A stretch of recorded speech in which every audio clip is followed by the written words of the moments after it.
지산 하나를 당장 막 패닉 셀링 하지 않는 이유는 4억짜리 지산 한 개는 1년에 한 600만 원 정도 마이너스 캐시플로우인데 그 정도는 감당하고 있는 거거든요. 근데 이게 쌓이고 쌓여가지고 매년 응축되다 보니까 현금흐름 문제가 발생하는 거고요. 이런 게 결국은 다 소비로 안 가는 큰 원인입니다.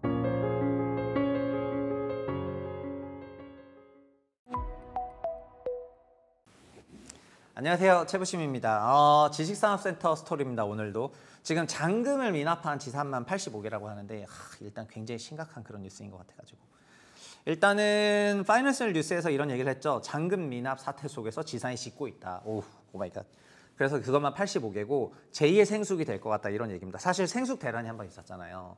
그래서 생숙 막 대란 때문에 그걸 뭐 오피스텔을 바꿔주고 하여튼 오만 그런 일들이 있었는데 생숙도 전국에 한 10만 투자자들이 지금 이제 생숙 투자했다가 완전 어마어마한 데미지를 입고 지금 거의 뭐 사경을 헤매고 있는 이런 상황인데 지금 지산도 장난 아니거든요. 그래서 지산 진짜 심각한 것 같아요.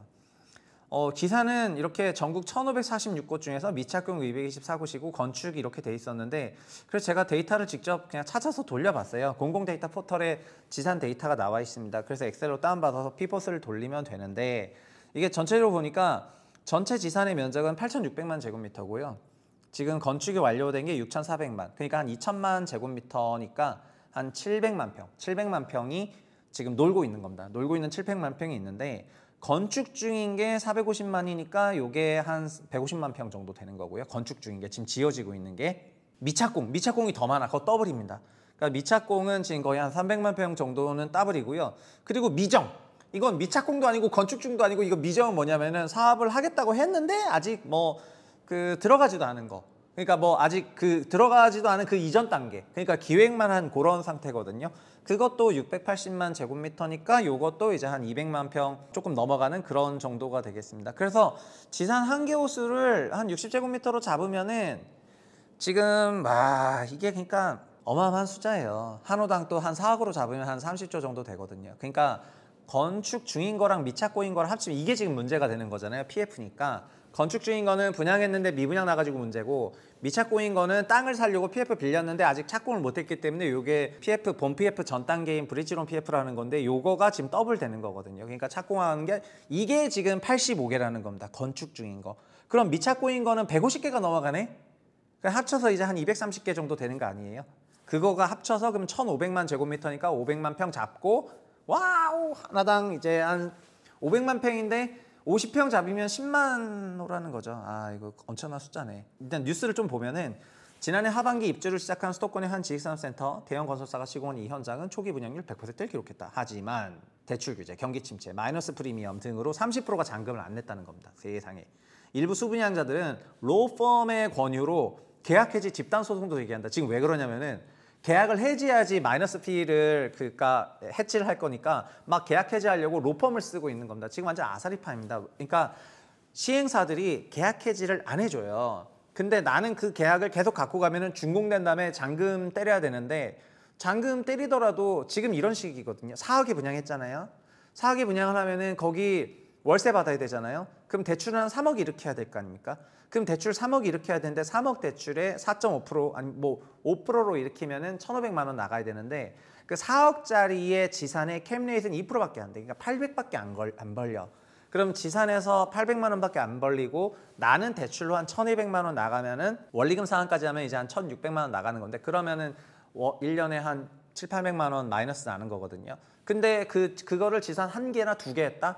만약에 그러면은 이걸로 이제 수천만 원 마이너스 캐시플로우 나오는 거고요. 여기서 내가 지산을 팔고 싶다. 그럼 그게 4억에 팔리겠습니까? 한 2억 5천에 팔려. 그러면 나는 걸 파는 순간 1억 5천 마이너스가 나니까 어떻게 하고 싶다? 마피가 어느 정도 내면 4억짜리의 계약금 10%면은 계약금만 날리게 되면 마이너스 4천만 원인데 마이너스 4천만 원 마피로도 이게 안 팔려요. 그러니까 어떻게 팔리면 마이너스 8천에 팔리거나 마이너스 1억에 팔려. 그러면은 나는 마피 분양권을 팔기 위해서는 돈을 또 여기에다가 투입을 해야 되거든요. 매수자 입장에서는. 그거를 6천, 6천, 8천 하나당 그러니까 어떻게 하고 싶냐면은 이걸 갖고 있으면은 2, 3년 만에 다 날아갈 것 같으니까 계약 해지를 하고 싶은데 계약 해지를 안 해주니까 그거를 분양받은 사람들이 수단과 방법을 가리지 않고 로펌을 껴가지고 그 분양 공고에서 뭔가 책이 잡힐 것 많은 거를 찾아가지고 서로 지금 소송하고 이게 난리예요. 완전 아사리판입니다. 그래서 시행사, 시공사가 수백억 원의 중도금을 또 대입연재해야 돼요. 지방의 한 지산도 난리라는 겁니다. 잔금 안내 계약자 70% 넘는 겁니다. 그러니까 지금 잔금을 아예 안 내가지고 뭉 써서 그냥 들어놓아 버리면은 나 잔금 못 내겠다 이러면은 결국 어떤 경우까지 나오냐면은 그 수분양자가 신용 파산에 걸려요. 그러니까 이런 방식입니다. 와, 이게 진짜 예전에 어떻게 했냐면은 내가 분양 받았잖아요. 근데 내가 파산할 수 없죠. 그러니까 내가 법인을 세워가지고 이 법인에게 이 지산을 넘기는 겁니다. 원가로 넘긴 다음에 이 법인을 파산시키려 하는 거거든요. 그래서 이런 걸 파산시키니까 서로 지금 악의가 어마어마하게 붙는 거예요. 법인 파산했는데 왜 계속해서 수분양 자격을 이어가게 하냐 등등 이런 걸로 막 붙는 거거든요. 그래서 지금 지산센터는 진짜 완전히 어마어마하다. 그래서 경기 침체로 임차인 구하는 것, 심지어 그렇게 준공한다 하더라도 임차인도 못 구하기 때문에 잔금 납부 거래액자가 폭증하고 있습니다. 여기서 또 이제 더민주에서 올해 2월 달에 이현주 의원이 뭐라고 했냐면은 지산 전매 제한까지 하겠다. 그러니까 이거 완전히 이제 뭐 너 죽어라 약간 이렇게 하는 건데, 그러니까 많은 지식산업센터 관련된 시장에서 아니 지금 지산이 완전 죽어가고 있는데 전매 제한까지 걸어버려요. 그럼 뭐 나 죽으라는 얘기입니까? 이러면서 지금 완전 난리가 나는 거고요. 그래서 이거 진짜 완전 화기사산하는 겁니다. 지산에서는 지금 경매 건수도 폭발적으로 늘었는데 재작년엔 688건이지만은 작년에 1,590건으로 2배 반 떴고요. 그 다음에 지산 매매도 거의 안 돼요. 지금 지산 거래가 안 됩니다. 사실 생숙보다도 제 개인적으로는 생숙보다 더 심각할 정도로 이게 진짜 큰 위기의 원천입니다. 사실 태형건설조차도 지산 짓다가 지금 저렇게 된 거지 않습니까? 그게 23년 말이었는데 23년 말에 저렇게 되고 나서 이제 뭐 이렇게 된 거를 이후에 사실상 개선이 없었기 때문에 좋지 않죠. 여기서 이현주 의원이 발의했던 거는 이런 건데, 4년 만에 또다시 지산의 전매를 제한하는 법안이 발의됐습니다. 이를 두고 업계에서는 시장 상황을 반영하지 못하는 법안이라는 것 같다. 4일 업계에 따르면 지난달 31일 이현주 의원이 지산 전매 제한은 발의했는데, 발의하는 지산을 분양받은 자는 지위 또는 건축물을 전매하거나 전매를 알선하지 못하는 동시에 제3자 전대도 안 된다. 그리고 뭐 이런 것들을 하고 있거든요. 근데 이게 결국은 현행법상 지산에 대한 규제가 부재해가지고 투기 행위가 발생을 하고 있고, 이는 실수요 기업의 입주 비용을 상승시킨다. 이런 얘기를 한 거고요. 실제 입주가 필요한 기업들의 입주 비용이 증가하는 문제가 발생하고 있기 때문에 그걸 위해서는 전매를 막아야 된다. 이렇게 얘기를 하는 거거든요. 사실 지금 지산은 전매를 하는 사람이 없죠. 왜냐하면 아무도 안 사니까. 내가 지산 분양을 받았다. 그러면 그 지산이 뭐 좀 좋아진다는 생각이 돼야지 전매가 되는데, 지금 사람들은 지산이 다 똥통인 걸 알고 있어요. 그러니까 폭탄이 돌아오는데 그걸 내가 어떻게 전매를 받습니까? 이런 부분 때문에 전매 제한 법이 나오나 안 나오나 어차피 전매는 안 되는데, 이거를 제도적으로 그래도 전매라도 해가지고 엑시트하려고 하는 사람 입장에서 봤을 때는 막 기가 차는 거죠. 그래서 제가 그림을 그려봤는데, 지산 샀어? 응, 풀대출로 3개 매입 전매할 건데 이제 낙들에서 밀어버리는 이제 요런 거가 되겠습니다. 그러니까 옛날엔 이게 되게 흥했었는데 지금은 이렇게 하면은 이제 생존이 어렵죠. 어쨌든 정리하면은 지산은 현재 부동산 위기의 코어 중에 하나이고요. 많은 건설사들이 지산의 잔금 미납자들로 인해 가지고 어떻게 보면은 건설 과정에서 굉장히 문제를 일으키고 있는 그런 상황입니다. 사실은 지산 투자자들은 어떤 생각이었냐면은 4억짜리 지산을 4천만 원 넣고 지어지는 한 3년 동안에 프리미엄이 1,000만 원이든 2,000만 원이든 프리미엄을 먹고 그걸 전매하려고 했기 때문에 지산에 대한 초과 청약이 발생을 했었는데요.